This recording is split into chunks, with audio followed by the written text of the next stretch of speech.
Welcome to Hospitality on the Rise, the podcast about the people shaping the hospitality industry and their journeys. I'm your host, Alice Cheng, founder and CEO of Culinary Agents, hospitality's go-to hiring platform. And I'm here to give you your dose of virtual mentorship. Here, we'll be sharing the stories, lessons learned, and advice from hospitality leaders who've carved out their own path to success. After all, this industry is where many get their start and go on to do incredible things. Whether you're a pro, starting out, or just love the hustle, this podcast highlights what makes hospitality extraordinary, the people. Thank you. I'm so excited to have Pascaline Lepeltier with us today, Master Sommelier, amongst many other accolades and titles here, current beverage director at Chambers in Tribeca, longtime advocate and supporter of all things wine and education. And Pascaline, thank you so much for taking time to share with us about your career journey here. Well, thanks a lot. It's a real pleasure to be with you. Yes, and I had the pleasure of meeting Pascaline years and years ago at Rouge Tomate. In the first location here in Manhattan, and immediately I was just drawn to her professionalism, to her knowledge, and then also support. I don't know if you remember Pascaline, but you were extremely supportive of myself and Culinary Agents, and a thank you. We're 13 years this year, and it's folks like yourself and yourself in particular who has helped us get here. So enough about me. We want to hear about how you got started, your career journey, because it's very rich and many pages long here in front of me, and some advice that you picked up along the way. So Pascaline, how did it all begin? It became extremely fortuitously, so you can hear my very strong accent.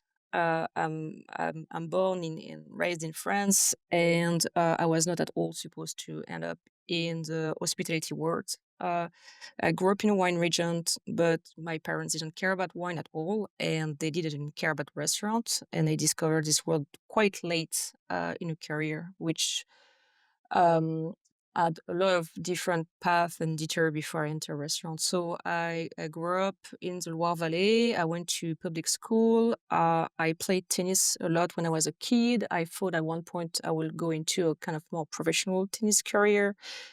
Got injured. But I think it's very important, and I'm just mentioning sports because more than ever today, this is a big help in my work as working in restaurants. And I feel extremely blessed to have practiced a sport at a high level because I realize how much restaurant is all about taking care of oneself. And I have a very good physical ability to endure the amount of time we're on our feet and all that. So more than ever today, I realize how lucky I was to have done like this kind of sports because I really realize as I'm also getting older that taking care of oneself is extremely important. So that was when I was very young. Then going to school, I discovered philosophy, which is not something that is taught everywhere in the world, but in France, it's mandatory to take a year of philosophy. And I loved it. I loved it so much that I decided to become a philosophy teacher and went for university study where I got a master in philosophy and I was on my way to go and teach. My mom is a teacher. And I always really appreciate how much education is important and how teaching is important. So I saw myself always as a teacher. But I was super young. I was 21 and I got extremely scared to become a teacher, especially teaching philosophy because it was talking about people that would be 16 or 18 years old. I realized I didn't have the mental strength. I didn't have the life experience to teach at that age. And so I decided to take a year break. And my philosophy teacher loved wine. And he said, why don't you try to go and work a little bit? Because until that time, I didn't really work. I studied, I was at school and all that. And said, do something with your hand. Like you need to be like handling life. And so I took a year off and ended up working in a wine shop. And I did a lot of small jobs, a lot of other small jobs just to try to work like a florist. I work on markets. I did a lot of things. And entering this wine shop was a revelation I was like, wow, what's that around me? And at the same time, to make money, I started to work in a catering company. And I was like, wow, what's that universe?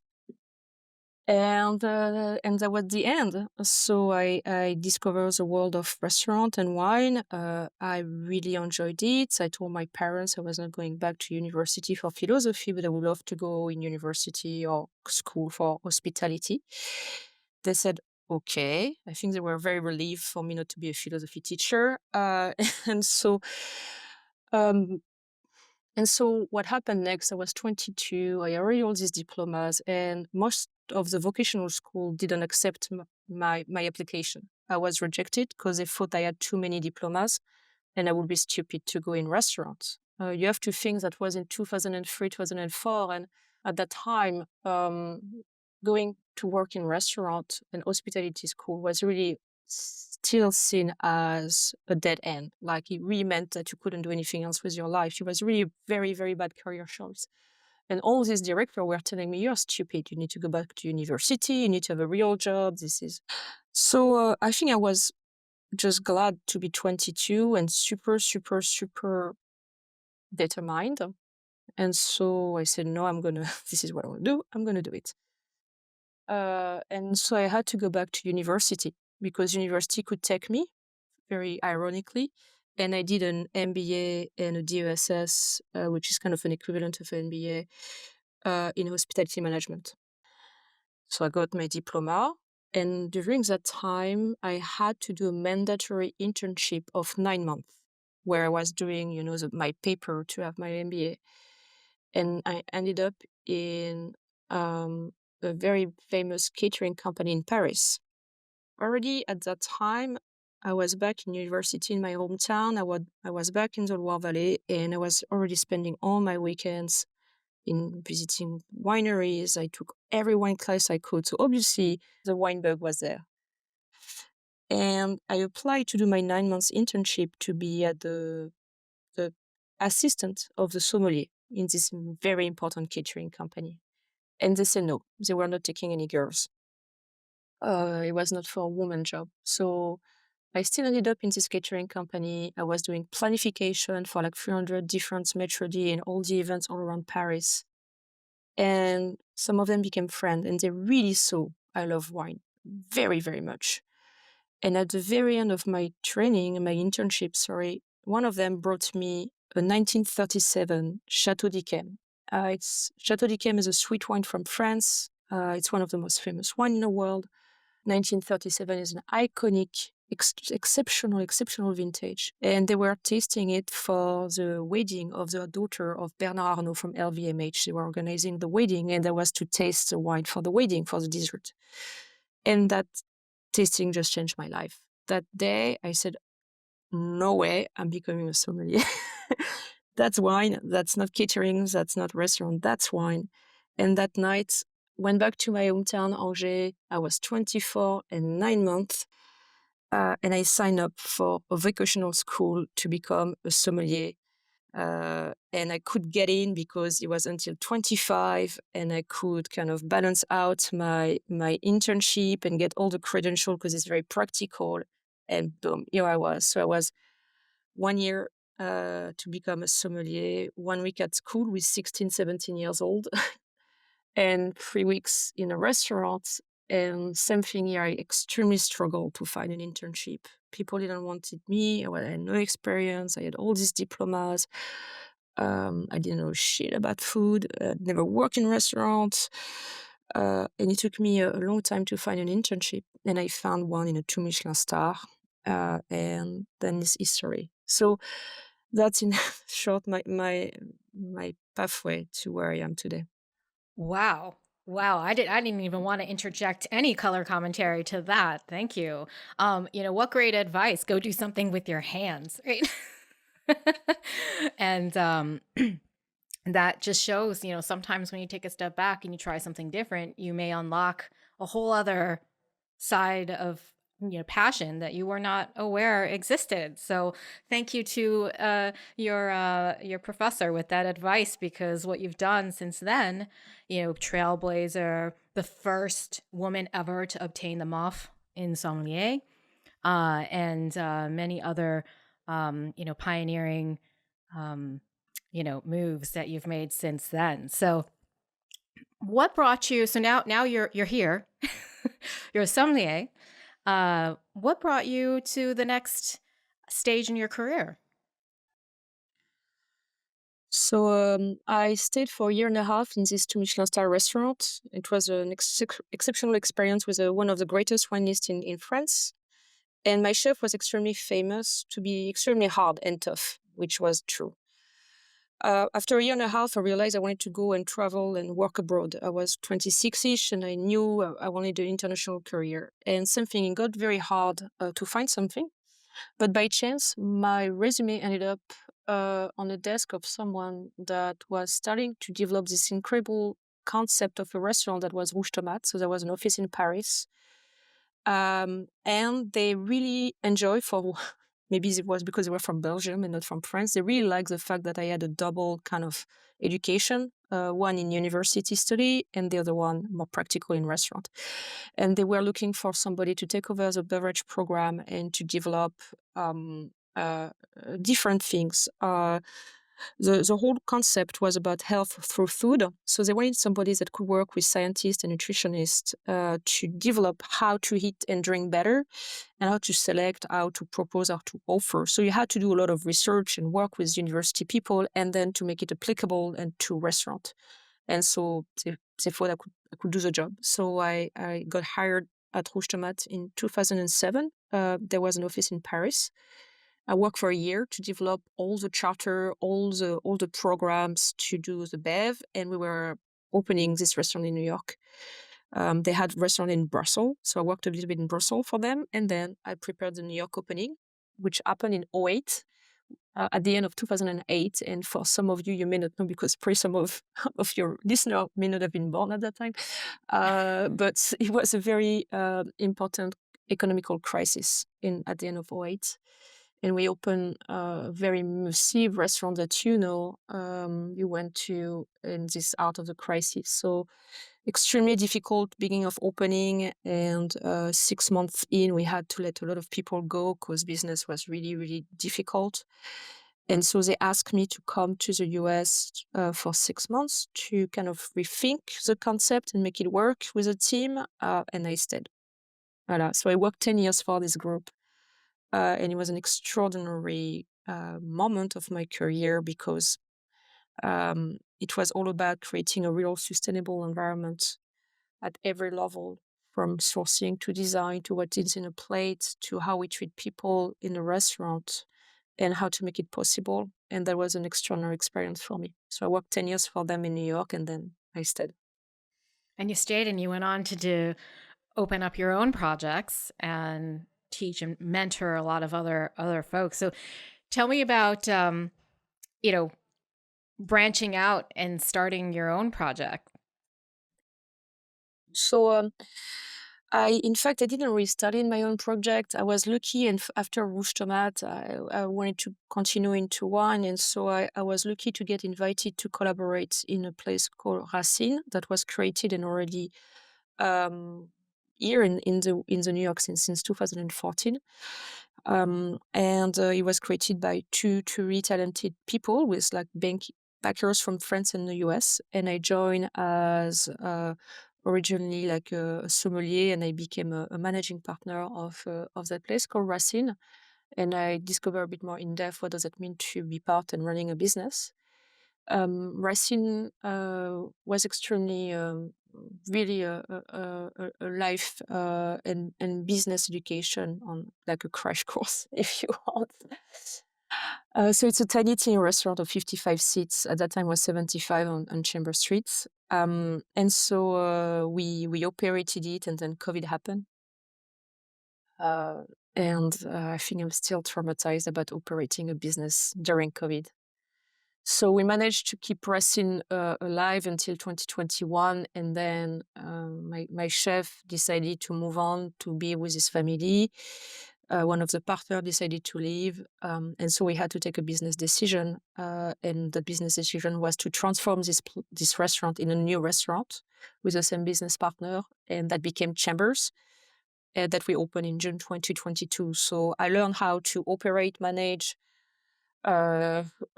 close, reopen, Another degree. another degree in New York City Yeah. during COVID. And so today, so I'm not a managing partner anymore in this restaurant. Not that I don't want, but what you learn when you arrive in America is there is two things to have, and that's an advice for everybody wanting to do business here: is you need to have a very good accountant and you need to have a very good lawyer.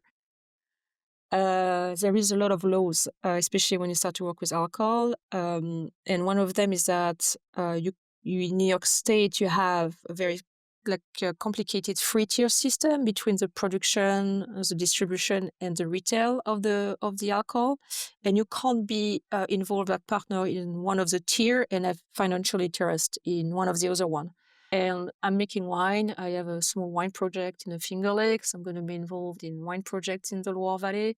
And so you can't do that and be a managing partner. So we have to rethink the structure of the restaurant so I could continue to have my different businesses. So yes, you need a good lawyer when you start your business in New York. Yeah, well, tell me a little bit about your other projects and your other businesses. How did they come about? Um, So I really think it's extremely important to keep yourself curious, and I'm very skeptical about hyper expertise, and I think it's very important to touch on a lot of different things when you're in a field. The different project came out almost out of necessity because I was interested or I needed something and I couldn't find it. And I think at one point when you can't find what you need, you have just to do it yourself, kind of. Yeah. And this is what happened. So I was looking for a wine specifically for Rouge Tomate. I was looking for an organic wine made in New York State in 2016 and I couldn't find it. So I partnered up with a friend of mine in the Finger Lakes and we decided to launch a wine called Chepica that became a very important project for me, which is all about celebrating the heritage, be it historical and botanical of the lakes. We are working with 100 years old hybrids, and we are making this sparkling wine organically certified. And that project that became just like a wine for my restaurant became something a little bit bigger because this is a side project for both of us, makes money and all, but is also a way for us to celebrate once again, the history of the lake. So that project allows us to sponsor some association that are trying to preserve the heritage of the Native American of the area or the question of labors in the Finger Lakes. So we try to use this project to bring awareness about what does that really mean to grow grapes in New York, what are the consequences in terms of the farming, and where is all these grapes are from, and using the money then to support project we like. So Chepica is doing very well. We're extremely happy with that. We had some great success on the wine. And the other project, I started to teach a lot, and I realized that as I was teaching, I was not very happy with the way things were taught.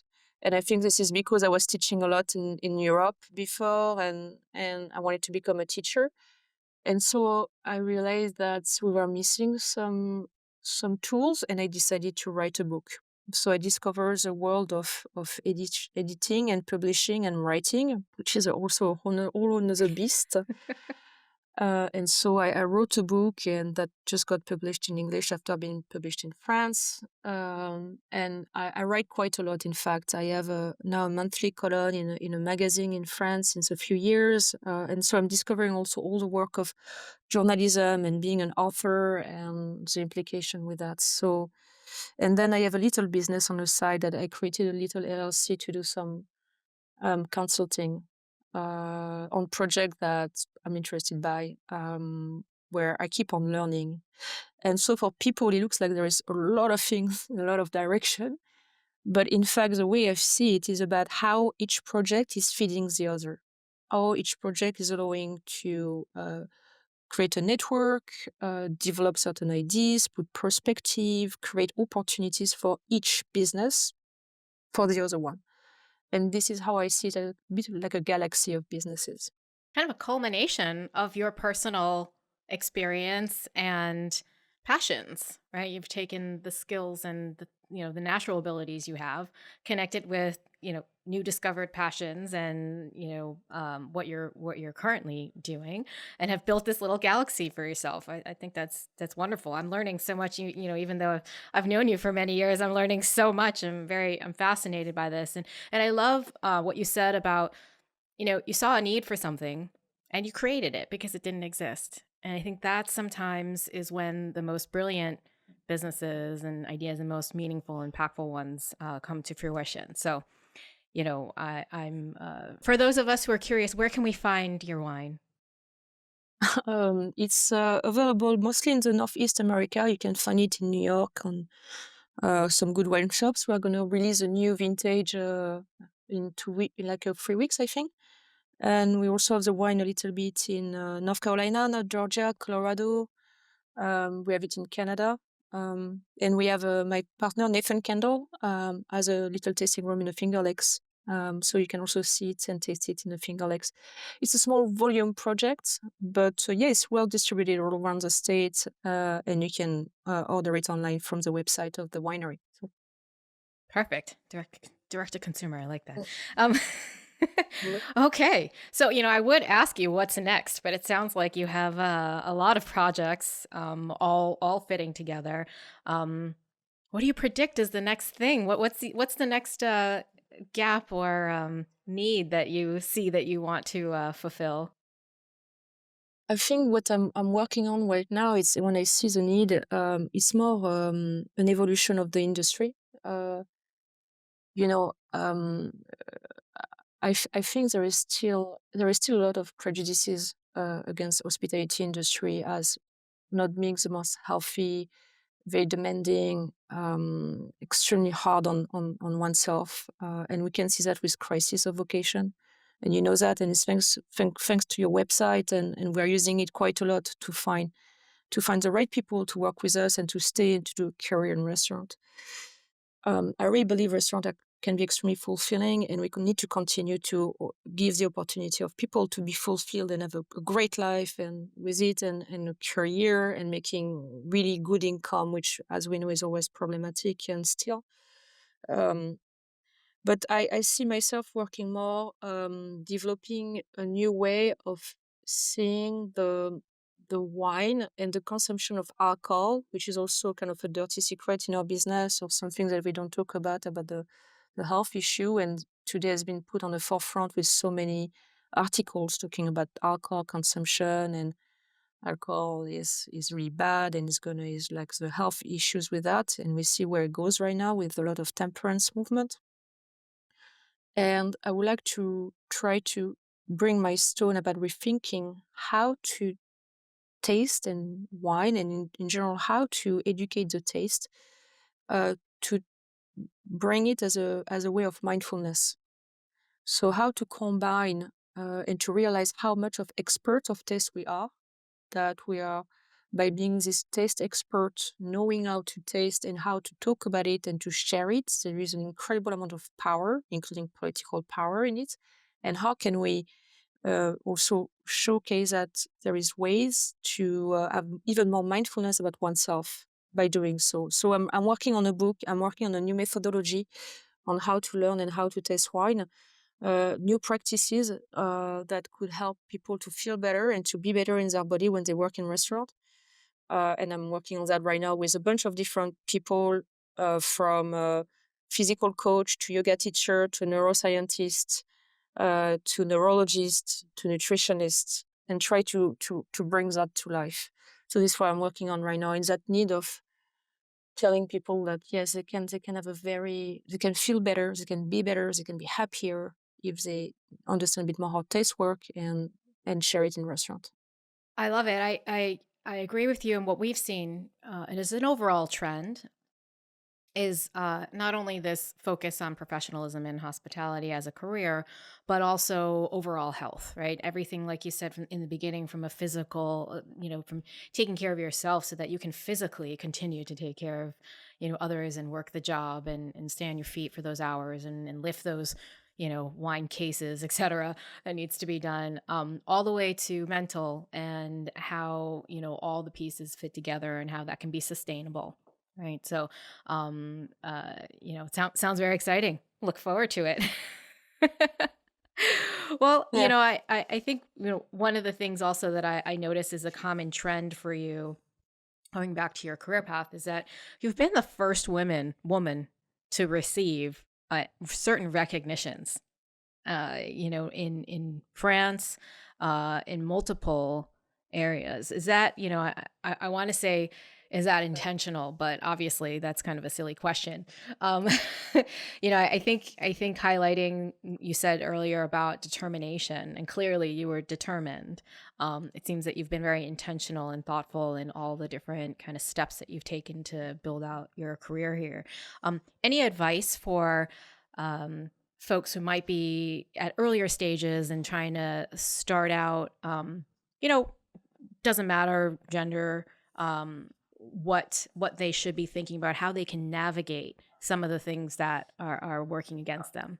No, that's a great question. And that's not, there is no one easy answer. Determination for sure. And surround yourself with role model of people that you can really rely on. And then, will have your back in different ways is extremely important, especially when you have moments of doubts or moments of when you are down. And so that build up of a close circle that can continue to support you and push you. Don't take no for an answer. Continue to push. And there is one person that will say no in a second, and a third, there will be one person that will say yes. There is so many prejudices, as we know, in so many ways, at so many levels. And sometimes you understand that if you want to go to A, the straight line may not be the best path. You may have to navigate and take a little bit more time. You are talking about some of the things I won. It was in France, and it was in 2018 and 19. I started my career in 2007. It took me 11, 12 years to get it. I started to try to win this kind of title a year in, and I understood they were not ready. It was like they were not ready. I I was also, a woman, young, gay, in France. Like it was just like forget about it. And I went to the US. It's why I came to New York also, and I stayed to New York, is because I found an environment that could be way more fulfilling and where I could get my chance, even though I had to work 10 times more at the beginning because I didn't know stuff, and it was a all different culture and mentality, and it was extremely hard to be here. I was by myself, no family. Well, I met my wife very quickly on, and she was a big help. But I took a sidetrack, and I went to the city, and I stayed to the city because I knew this is a place that I could try to be myself a little bit more. And I went back to France, and I failed again, and I went back to France, and I failed again. And they really told me at one point, don't even try again because you are too different from us. And so I said, okay. And so I stayed back in the US, and then I went back in 18, and I was, man, there is no way you're not going to see I'm the best. And so, and I won. And then that changed a lot, today. And so it's a combination of trusting yourself, surrounding, be patient. Not the hardest part is the anger and the frustration, also because it's a build-up that can really become um, an inner stop. And I deeply believe anger and frustration are necessary moments, but that's a philosophy in me. But there is that great philosopher called Spinoza, and he say, sad passion, the passion triste, sad passion, is not going to take you anywhere. You need to have a happy passion.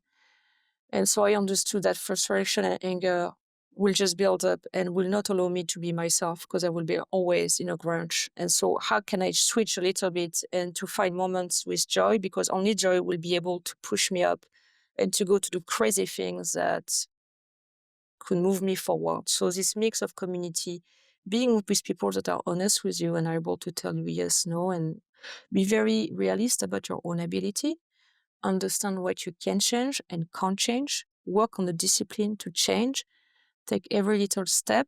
Every micro things make you move forward, and I really believe in that. Like that little discipline of a little thing every day. Dream big and go with people that will be around you and cheer for you because you need that joy. You need that because that is the only way to to overcome the hardest prejudices. Be smart, understand the legislation, understand the system is also key, because you may not be able to change the system when it's from the outside. You can maybe break in and then change it. So understand what you can and can't change, where you can be free and where you can't. And that will allow you to blossom, I think. I love it. I love it. They weren't listening, so you made them listen. Well, Pascaline, amazing. That is going to take us straight into quickfire. All right. What advice would you tell your younger self? Believe in yourself a little bit more. What's your advice for someone struggling in the industry? Take a break and take a little bit care of oneself first. Once again, I think we go back to the physical part of it, and try to get some clear head before going back. And probably if you're struggling, you are not in the right place to work. What's your advice for hospitality leaders? My God, let's get together more, and let's change things at the political level. Like, we have such a power. We have access to so many people that are today dictating the way this country is eating and drinking. This get together happened during COVID and allowed to make some change, some real change. So I would say we need, so that's maybe also the French in me, but there is a lot of union in France. It's a different union ways than what you have in America. But collaboration on the top of the leaders to change how restaurants are and food is seen in this country, and workers in restaurants. With that, Pascaline, thank you so much for taking the time. I know you're heading to travels and lots of other projects, but your advice and your sharing some of your experience is so valuable to both aspiring and folks who are starting out in the industry. So thank you on the behalf of all of them. And thank you for sharing your time and your ongoing support of myself and the team.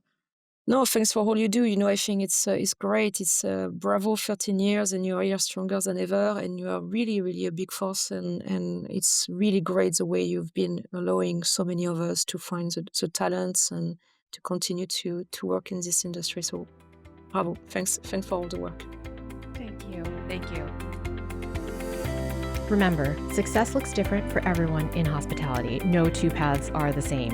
If you have a leader or a topic you want to hear about, email media@culinary-agents.com. Hospitality on the Rise is brought to you by Culinary Agents, connecting top talent with employers since 2012. Whether you're hiring or looking for your next opportunity, join us at culinary-agents.com. For more inspiration, subscribe to Hospitality on the Rise and visit hospitalitycareerpaths.com, a free platform by Culinary Agents. Until next time, keep rising!